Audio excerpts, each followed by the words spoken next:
Keth'var stretched his elongated fingers across the holographic display, savoring the moment like fine wine. The bridge of the bone collector hummed with predatory energy, its dark corridors lined with the preserved neural patterns of his victims. 47 species. 312 individual minds. All broken, catalogued, and stored for his personal amusement. Another day, another species to add to the collection, he muttered, his mandibles clicking with satisfaction. The Thraxian Empire hadn't conquered half the galaxy through superior firepower. Oh no, that would be crude. They conquered through fear, through the systematic destruction of hope itself. And Keth'var? He was their finest artist. His crimson eyes scanned the intercepted communications from the human research station orbiting the third moon of Kepler 442 billion. Humans. Such a young species, barely past their own solar system, yet they dared to establish outposts in Thraxian space. The audacity was almost refreshing. Computer, display psychological profile, subject designation Riley Magnus, Keth'var commanded, his voice carrying the authority of someone who had never known defeat. The hologram shimmered, revealing a female human with short auburn hair and intelligent green eyes. Age, 28 standard cycles. Occupation, xenobiologist. Previous trauma indicators minimal. Estimated breaking time, 2 to 4 hours maximum. Keth'var laughed, a sound like breaking glass mixed with grinding metal. 2 hours? Computer, you're being generous. I once shattered a Korathian war chief's mind in 47 minutes, and they were supposed to be mentally unbreakable. He rose from his command throne, his towering frame casting shadows across the bridge. 7 feet of pure psychological predator, enhanced with neural implants that could read micro-expressions from 1,000 meters away. The mind-breaking chamber awaited him 3 decks below, its walls lined with psychic amplifiers and sensory manipulation devices that had driven beings to insanity with surgical precision. Prepare the harvesting protocols, he ordered his subordinates, and ready the mind-breaking chamber. I want every neural inhibitor calibrated to human brain chemistry. This Riley Magnus will make an excellent addition to my collection. The Thraxian crew scattered to fulfill his commands, their movements quick and efficient. They had witnessed their commander's work before. They knew that within hours, another species would learn why the galaxy whispered the name Bone Collector in terrified reverence. Keth'var smiled, revealing rows of needle-sharp teeth. Humans thought they were clever, establishing research stations in contested space. Soon, this Riley Magnus would learn the true meaning of psychological warfare. Soon, she would beg for the mercy of simple death. How wonderfully, tragically wrong he was. The research station fell without a single shot fired. Keth'var's tactical team simply walked through the airlocks after broadcasting a surrender demand, watching as the humans frantically evacuated their precious data cores. Such predictable behavior. Such delightful cowardice. Target acquired, his lieutenant reported through the comm link. The Magnus female offered no resistance. She's being transported to holding Bay 7. Keth'var nodded approvingly as he made his way to the mind-breaking chamber. 3 centuries of psychological warfare had taught him that the easy captures were often the most satisfying breaks. The ones who thought they could outsmart him through compliance, oh, how they screamed when they realized cooperation only delayed the inevitable. He remembered the Altarian diplomat who had tried to negotiate for 6 hours straight, believing his silver tongue could save him. Keth'var had eventually reduced him to a gibbering mess who could only speak in mathematical equations. Then there was the Zephyrian warrior queen, all stoic silence and noble bearing, until Keth'var found her childhood fear of deep water and trapped her mind in an endless ocean of drowning nightmares. The chamber doors hissed open, revealing his masterpiece of psychological torture. Neural probe arrays hung from the ceiling like mechanical spiders, while sensory deprivation fields hummed with barely contained energy. Memory extraction units lined the walls, their surfaces reflecting distorted images of past victims' final moments of sanity. "Bring her in," Keth'var commanded, settling into his observation chair with the satisfaction of a master craftsman preparing for another flawless performance. The restraint field crackled to life as Riley Magnus was positioned in the center of the chamber. Keth'var studied her with professional interest, noting her steady breathing pattern and relaxed muscle tension. No signs of panic, no trembling, no tears. "Interesting," he murmured, activating the preliminary scans. "Computer, confirm subject's vital signs. Heart rate, 72 beats per minute. Cortisol levels, normal range. Neural activity, stable across all regions." Keth'var's mandibles clicked in amusement. Either this human was in severe shock, or she genuinely didn't understand her situation. Both possibilities were equally entertaining. "Riley Magnus," he began, his voice echoing through the chamber's acoustic amplifiers. "I am Keth'var, master of the broken mind, collector of shattered souls. You will tell me everything about human psychological weaknesses, and then you will serve as my example to your entire species." Riley turned her head slightly, meeting his gaze with those calm green eyes. Her lips curved into what could almost be called a smile. "Well," she said conversationally, "this should be fun." The response was so unexpected, so completely inappropriate to the situation, that Keth'var actually paused mid-gesture while reaching for the neural probe controls. Fun? Had this primitive creature just called her own psychological destruction fun? No matter. He had broken stronger minds than hers. The probes descended toward her skull with mechanical precision, their needle-sharp tips gleaming under the chamber's harsh lighting. "Let's begin your education in true terror," Keth'var whispered, his confidence absolute and unshakable. The neural probes pierced Riley's skull with practiced precision, their microscopic filaments threading through her brain tissue like digital parasites seeking their host.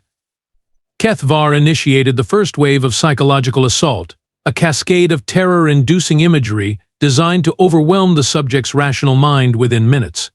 Images of cosmic horror flooded Riley's consciousness. Endless void, crushing darkness, the death of stars, the heat death of the universe. Classic techniques that had reduced seasoned warriors to weeping children. "Ha," Riley said, her voice maddeningly casual. "Did you get these from a discount nightmare catalog? Because I've seen scarier things in human children's movies." Keth'var's mandibles stopped clicking. The probes indicated she was receiving the full sensory input, yet her vital signs remained completely stable. Impossible. "Perhaps you require a more personal approach," he snarled, switching to the memory extraction protocols.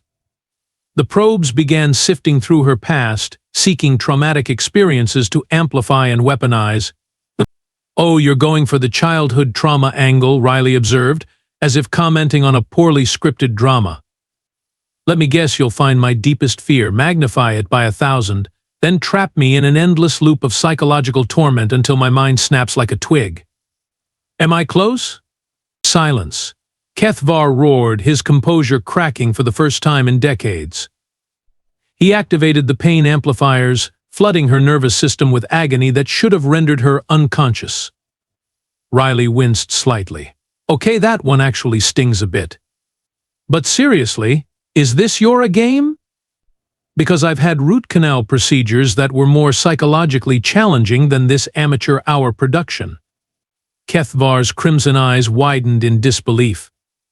The pain levels he was administering could break most species' minds through pure sensory overload. But this human was treating it like a mild inconvenience. "What are you?" he whispered, his voice losing its commanding edge. "Wrong question, buddy," Riley replied, her tone shifting from casual amusement to something far more unsettling. "The better question is, what are you? I mean, really.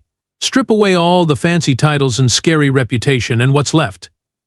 "I am the master of the broken mind," Keth'var snapped, but the words sounded hollow even to him. "Are you, though?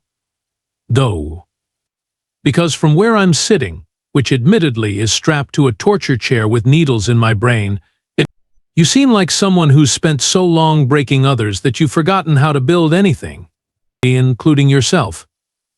Keth'var's hands trembled as he reached for the emergency protocols. This wasn't going according to plan. Nothing in his 3 centuries of experience had prepared him for a victim who responded to psychological torture with literary criticism. "Tell me, Keth'var," Riley continued, her voice taking on an almost therapeutic quality, "when was the last time you created something beautiful? When did you last feel genuine joy that didn't come from someone else's suffering?"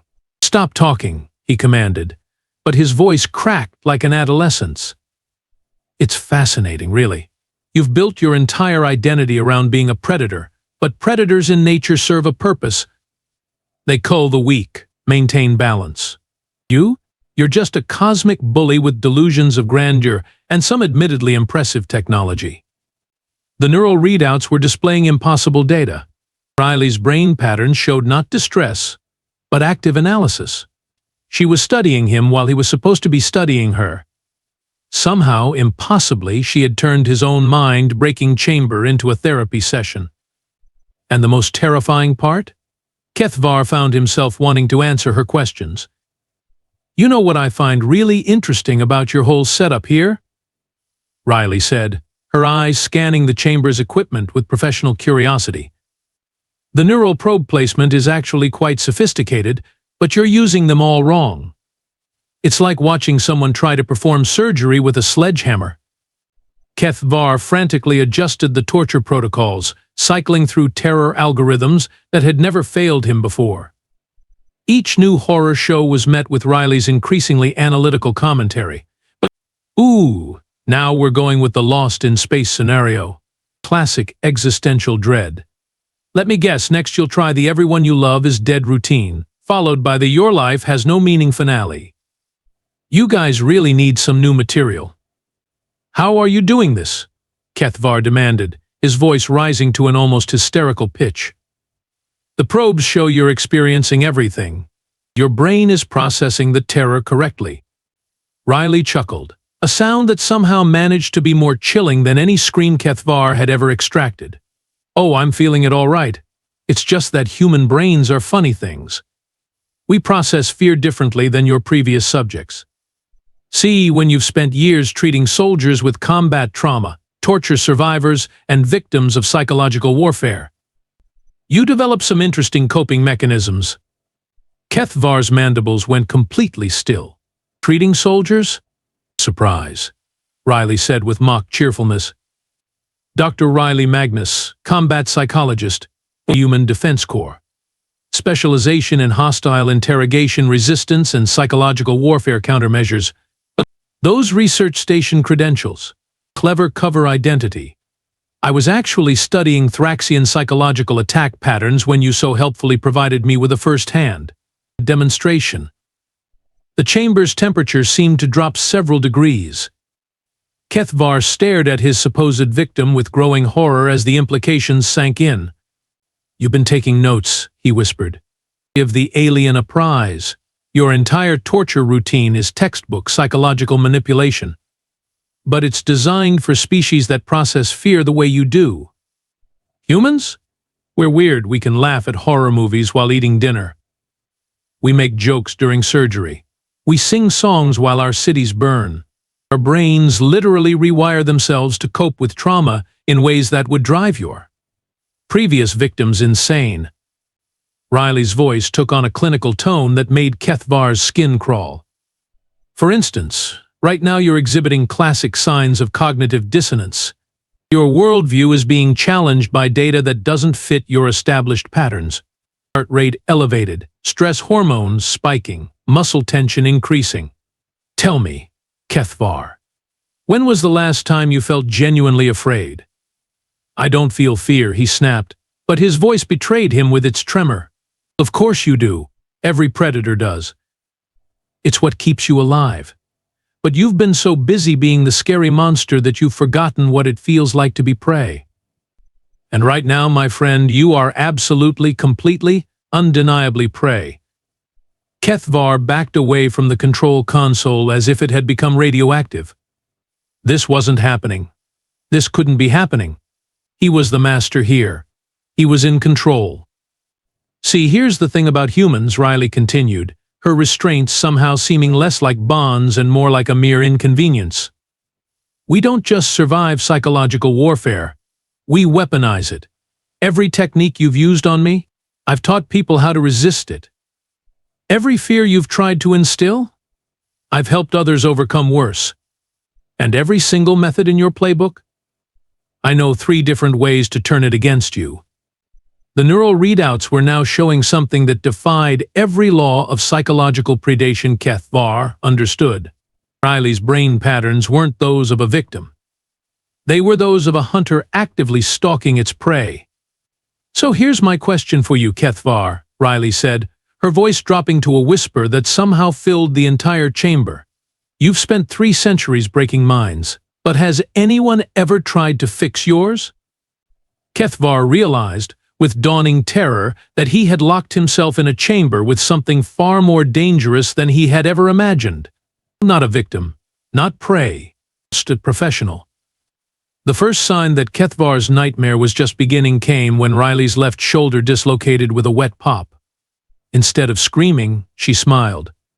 Human joints are fascinating things, she said conversationally, slipping her now flexible arm through the restraint like water through a sieve. We're basically biological Swiss Army knives, built for damage, designed to keep going. Keth'var lunged for the emergency lockdown controls, but Riley was already moving. Her freed hand produced a small metal device that had somehow remained hidden during 3 separate security scans. Dental work, she explained, as the device sparked against her remaining restraints. Humans are obsessive about oral hygiene. Amazing what you can hide in a fake filling when you know the scanner frequencies. The restraints fell away like broken chains. Keth'var had exactly 2 seconds to appreciate the full horror of his situation before Riley launched herself across the chamber with explosive speed. The impact sent them both crashing into the neural probe array. Keth'var, who stood 7 feet tall and outweighed his opponent by nearly 200 pounds, expected to easily overpower the small human female. He was catastrophically wrong. Riley's elbow connected with his solar plexus with surgical precision, driving the air from his lungs while her knee found his liver with the accuracy of a guided missile. Keth'var doubled over, gasping, as pain receptors he'd forgotten he possessed screamed protests throughout his nervous system. Your species' file on humans is woefully out of date, Riley observed, driving her heel into his instep hard enough to crack chitin. You classified us as physically weak and pain intolerant. Someone clearly never watched human recreational activities. Keth'var swung a massive fist at her head, certain that one solid blow would end this humiliation. Riley ducked under the swing with fluid grace, then grabbed his extended arm and used his own momentum to send him face first into the chamber wall. We box for fun, she continued, as Keth'var's mandibles scraped against reinforced metal.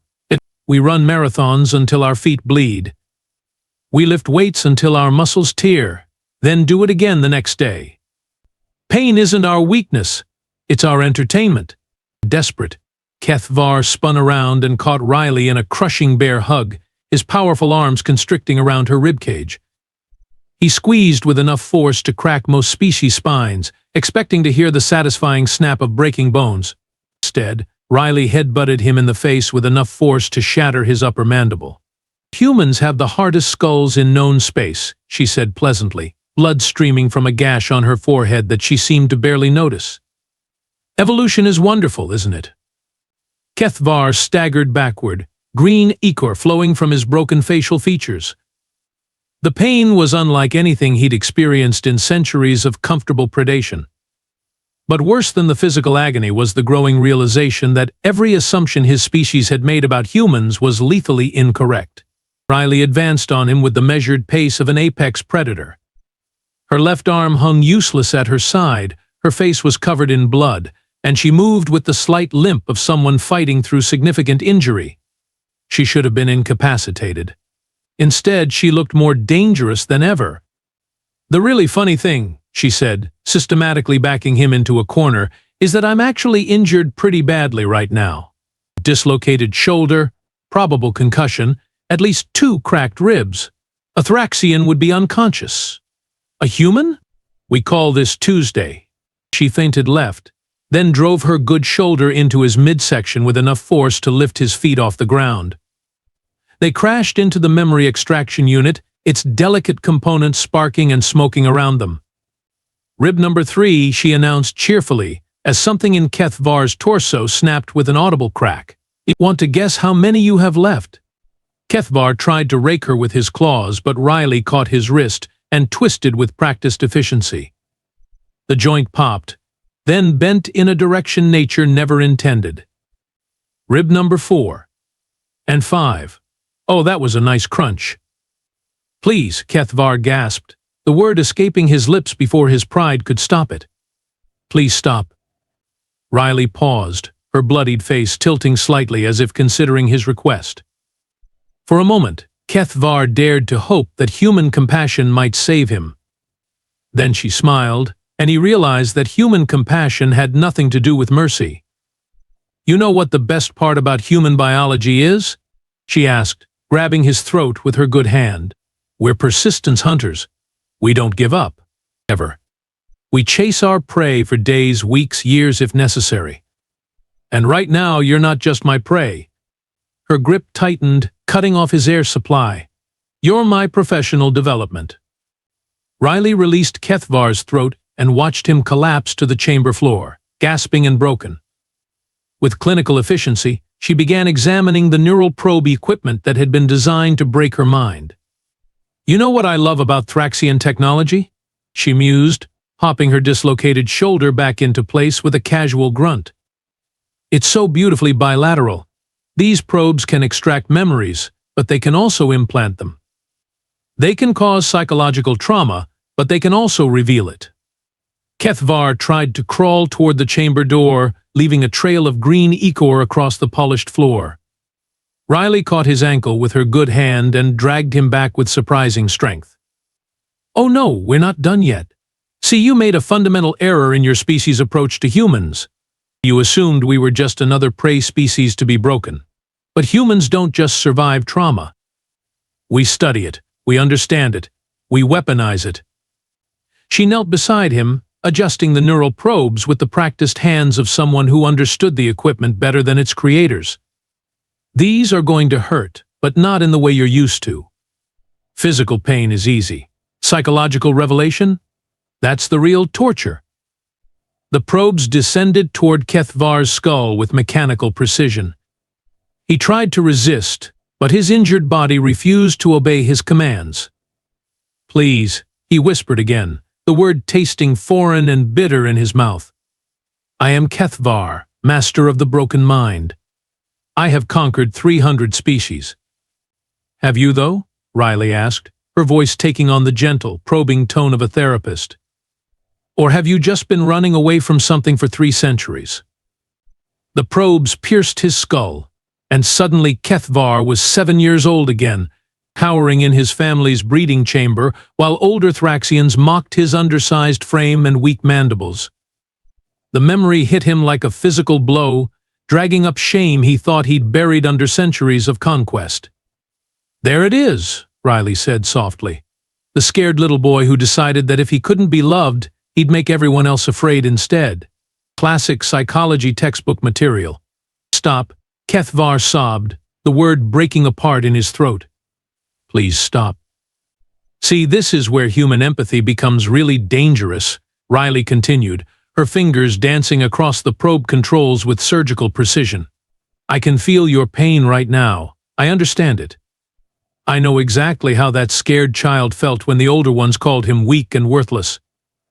Another memory surfaced, his first kill, the moment he realized that causing pain could make the hurt inside stop, at least temporarily. Riley guided him through it with the skill of a master therapist, forcing him to confront every choice that had led him to this chamber. "The tragedy is, you were never weak," she said, and there was genuine compassion in her voice. "You were just different. But instead of learning to value that difference, you built your entire identity around proving them wrong through cruelty. And now look at you." Keth'var's mental defenses, built over centuries of psychological predation, crumbled like sand castles before the tide. Riley's empathy was more devastating than any torture he could have imagined. She understood him completely, saw through every lie he'd told himself, and still chose to show him mercy through truth. The really heartbreaking part, Riley whispered, is that all this time you could have chosen to heal instead of hurt. You could have used your understanding of minds to help instead of harm. But you were too afraid to be vulnerable, too scared to risk being hurt again. Keth'var wept, great heaving sobs that shook his broken frame. For the first time in 3 centuries he felt truly seen. Not as the master of the broken mind, not as a feared predator, but as what he had always been underneath the cruelty. A frightened child who had learned to bite before he could be bitten. Humans call this therapy, Riley said gently. It's what we do instead of breaking minds. We fix them. Keth'var's moment of vulnerability shattered the instant he heard footsteps in the corridor outside. His crew, his reputation. Everything he had built over 3 centuries of psychological conquest hung in the balance, and no amount of therapeutic breakthrough could survive the humiliation of being found broken by a human. With desperate fury, he launched himself at Riley, mandibles spread wide in a final, primal attempt to reclaim dominance. She sidestepped his clumsy charge with ease, and his momentum carried him face first into the chamber's control console. The crack of his lower jaw breaking echoed through the chamber like a gunshot. Well, that was predictably stupid, Riley observed, wiping blood from her split lip. I was actually making progress with you there, but I suppose old habits die hard. Keth'var rolled on the floor, clutching his shattered mandible and making pitiful mewling sounds through his ruined mouth. Green ichor pooled beneath his head as he struggled to form words. What have you done, though me? He slurred through broken anatomy. I've shown you exactly what you are, Riley replied, moving to the communications array with purpose. But since you're too proud to accept help, let me show everyone else. Her fingers flew across the control interface with practiced efficiency. Every screen in the chamber flickered to life, displaying the Bone Collector's fleet-wide communication network. Attention, Thraxian fleet, Riley announced, her voice carrying across dozens of ships. This is Dr. Riley Magnus, human combat psychologist. I'm broadcasting live from your legendary Keth'var's mind-breaking chamber, where your master of the broken mind is currently crying on the floor with a fractured jaw. Keth'var tried to crawl toward the emergency shutoff, but Riley planted her boot firmly on his spine. Let's talk about legacy, shall we? She continued, addressing the thousands of Thraxian warriors listening in horrified silence. Your hero here has spent 3 centuries collecting the minds of broken victims, storing them like trophies in this chamber. 47 species. 312 individuals, all tortured for his personal amusement. She gestured to the memory storage units lining the walls. But here's the thing about human technology. We're really good at networking systems, and breaking encryption, and liberating data. With swift keystrokes, Riley began accessing the stored neural patterns.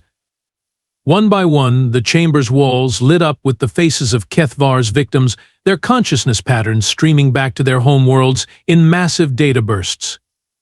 No, Keth'var whispered, watching his life's work dissolve before his eyes.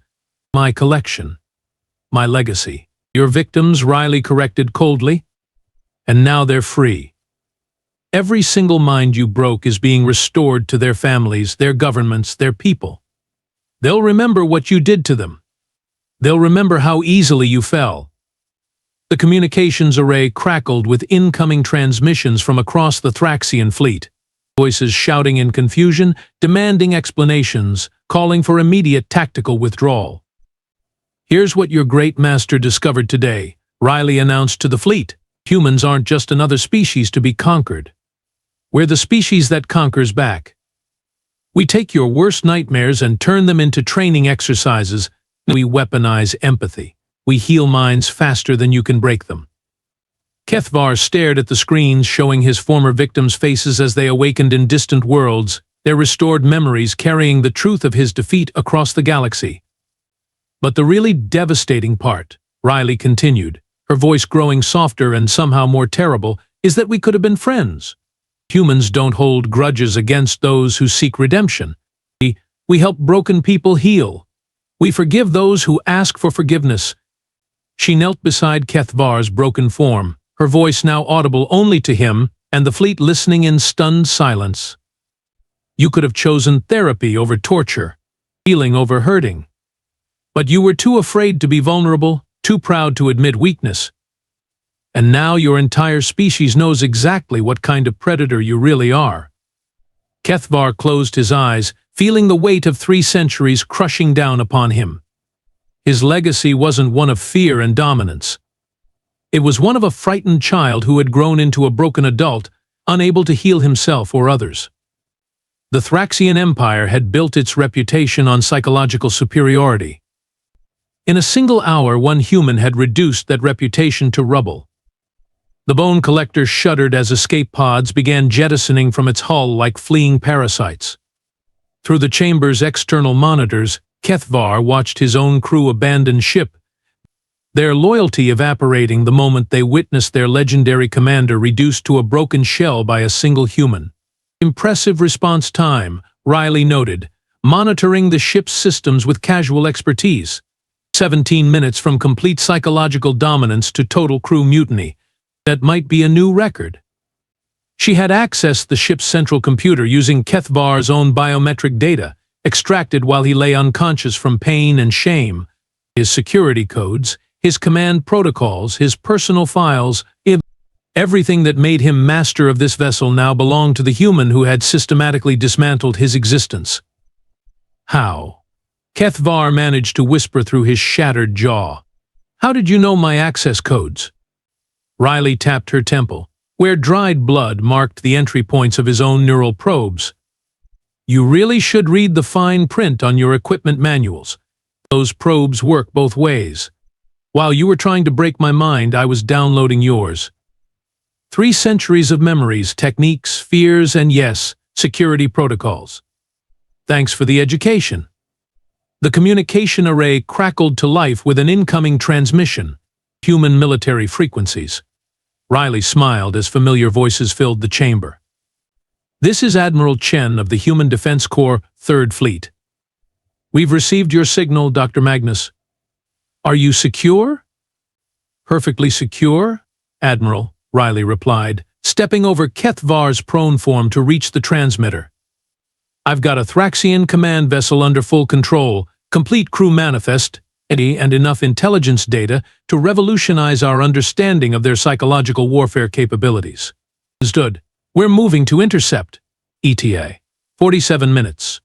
Keth'var felt the last vestiges of hope drain from his broken body. The human fleet. Coming here. To his ship, the ship he no longer controlled. You're going to kill me, he stated, the words barely comprehensible through his damaged mouth. Riley turned to him with an expression of genuine surprise. Kill you? Why would I do that? You're the most valuable intelligence asset in known space. You've got 3 centuries of psychological warfare techniques stored in that head of yours. Do you have any idea how much that information could help human therapists treat trauma victims?